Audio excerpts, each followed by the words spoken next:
You have to scrunch way forward. You'll notice when the sign comes up how the riders do that. And once Larocco does that, it puts the pressure right down on his fingers, and it's hard to hold on to that clutch. We're going to see who gets the whole shot here in the Kingdome. It's critical to get to the first turn first. Life is so much easier for the leader in Supercross because behind him 19 men are battling for position. There's what's wrong with that gate. That guy had his foot on it. Here's the charge to turn number 1, and Jeremy McGrath is out front again. The rookie has grabbed another hole shot. In the second spot goes his teammate Jeff Stanton. McGrath is a jet. At age 21, he's the toast of the Supercross Tour. And now number 24, Michael Craig, goes around Jeff Stanton, takes over the number 2 spot. But look at the big lead for McGrath. This is what McGrath is doing. Now listen close. McGrath gets the hole shot, and he just burns the rest of the riders while they're back there sorting themselves out. Stanton is looking for, waiting for, I don't know what, if he's trying to get comfortable. But in the meantime, he goes from second to fourth.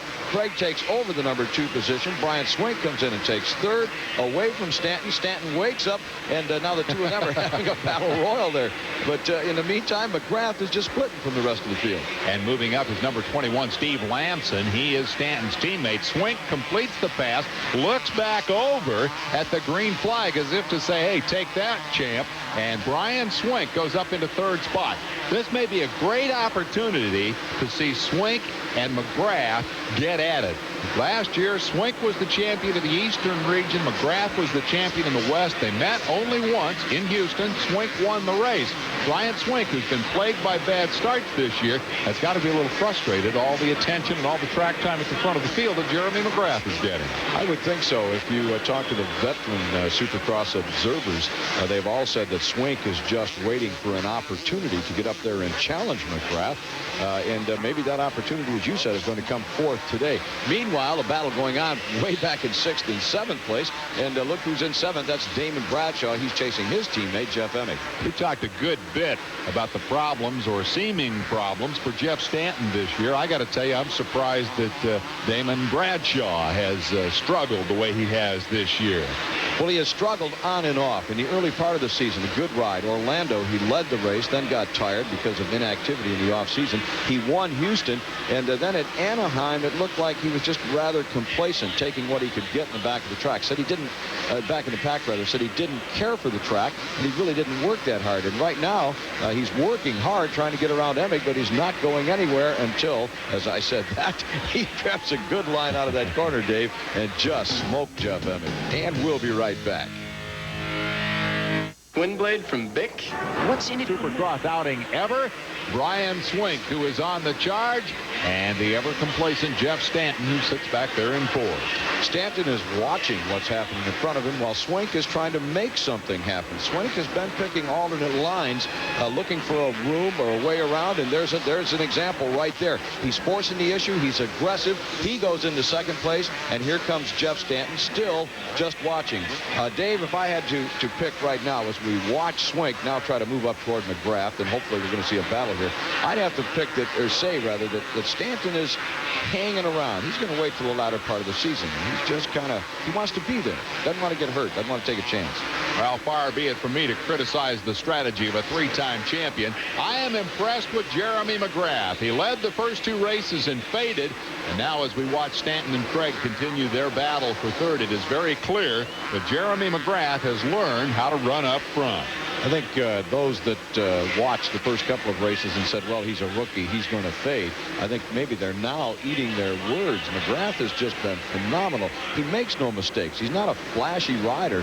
He just plain gets the job done. He puts the wheels where they need to be, and it just gets all the power to the ground. And meanwhile, Brian Swink, long way to go, but he's cut maybe a second out of that lead in the last 2-3 laps. And he's left Craig and Stanton behind. Craig's got a great thing going here. Number 24, 20th in the first race this year, 10th in the second, 8th in the third. He's kind of stepping up the ladder because tonight he's got a top 3 spot. The former Mickey Thompson Stadium motorcycle champion has an opportunity to get his first sip of Supercross champagne here this evening.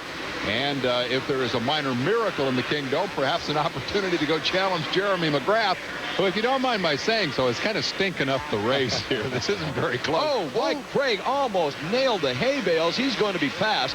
He came down on that jump, Dave, almost clipped the bales. Stanton had an opportunity, took advantage of it, and he moves into the number 3 position, dropped Craig back to 4th. Let's take another look at this. Now watch this. He comes up a little bit short on that thing, and boy, that could have been disastrous. Now looking around to say, we'll hop in there, we'll hop in. Hey, he looked to the he looked to the left, Stanton went to the right, and here comes Bradshaw. I think Craig is still shaking. Yeah, it's going to take him a minute to get his rhythm back, but that's going to be critical to how he finishes tonight. That will move Bradshaw into 4th, but it was a gimme. Not so much Bradshaw's aggression, but rather Craig's misfortune that inherits that spot for Damon. And now the 2 men who ran 1-2 a year ago, number 1 and number 8, are nose to tail again here in the Kingdome, but they're racing for 3rd and 4th position. I was among those who thought that Bradshaw and Stanton would run away with this series. Instead, they're chasing the rookies, Jeremy McGrath and Brian Swink. We'll be back with more right after this. Bradshaw and Stanton have been joined by number 5, Mike LaRocco, for the 3rd week in a row. LaRocco has come through the traffic. And he has come through in grand fashion and style. I'm telling you, this guy has been the fastest rider on the track. If he gets a hole shot, they're all dead. Do you think the wrist is the reason he's not getting a hole shot? He says no, but when he says that, he says it so quickly, like, I don't want to make any kind of an excuse, and LaRocco won't do that. My opinion, after putting the wrist arm guard on there, the wristband like Ekman did, my opinion is, yes, it's a problem. Well, he certainly is fast once the gate drops. Last 2 weeks, he started 17th and got to the top 5, and now as Bradshaw makes a move on Stanton, he'll take over 3rd. LaRocco is 5th, and right there knocking at the door. LaRocco has come from 12th tonight, so he is the charger of the season thus far, and you got 3 real studs battling for a top 3 position right here. The only one battling, though, it's my opinion, is Mike LaRocco as we reach the halfway point. That's what that 1/2 signified on LaRocco's mechanics board. LaRocco is the guy that has come up and caught these 2 guys. They had a big lead on him. They're fighting amongst themselves for that number 3 position, but it's almost like, well, we're here, and as long as you gave me a chance, I'm going to take it. But they're not fighting like LaRocco is. They're sure not running the speed of the kids up front either. Swink and Jeremy McGrath have just checked out. I mean, they're gone. They look like they were the old pros with all the experience, and instead, Bradshaw and Stanton, last year's dominant riders in this series, are a distant 3rd indeed, and now under pressure from LaRocco, the man who badly needs a break. He looks inside, tries to find a spot. Stanton says, nothing doing. LaRocco just on an exploratory mission there, I think. They're trying to set something up. He's got a lot of time left.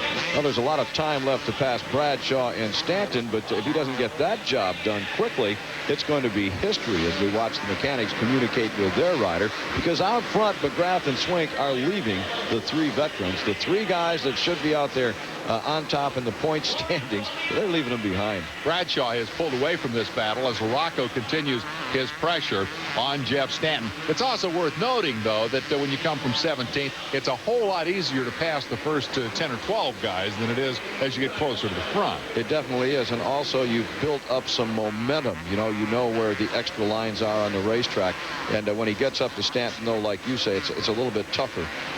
Whoa, almost there. I think he had an inkling. Yes. It's a little bit tougher on Stanton, but he does have some lines down pat that Stanton does not, and you can see LaRocco now using those lines. Now, Stanton is riding defensively. He's trying to keep LaRocco back there, and that lets Bradshaw go away. Now, is that good strategy at that point? I mean, obviously, there's a couple of points difference to be. He can't catch Bradshaw.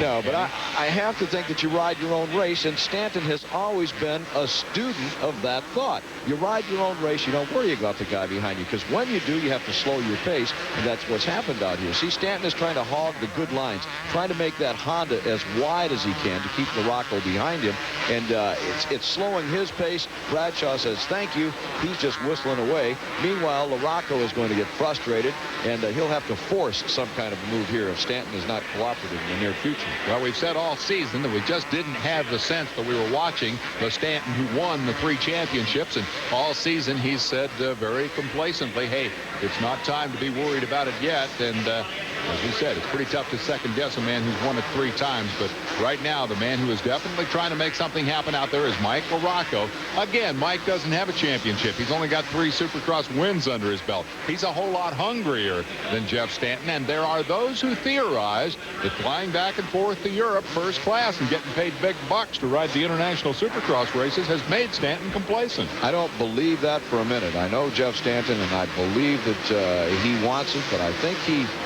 won last year, last race of the year, after trailing throughout most of the series.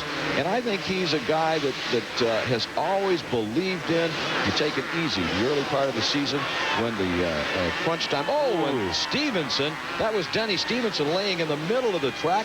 He provided the opening for Mike LaRocco to make the pass on Stanton. Oh, boy, what a break. Watch this again, Dave.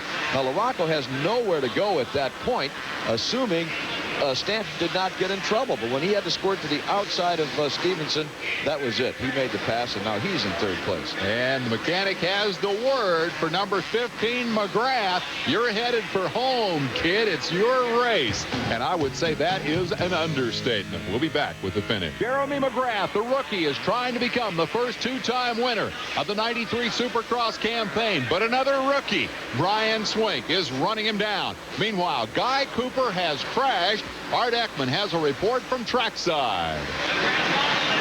Dave, Guy Cooper is now being tended to here in the ambulance. They'll no doubt take him to a hospital to get x-rays on his shoulder. It is believed at this point in time that he does have a fractured shoulder. He's got a nasty bump on his head and lacerations all over his body.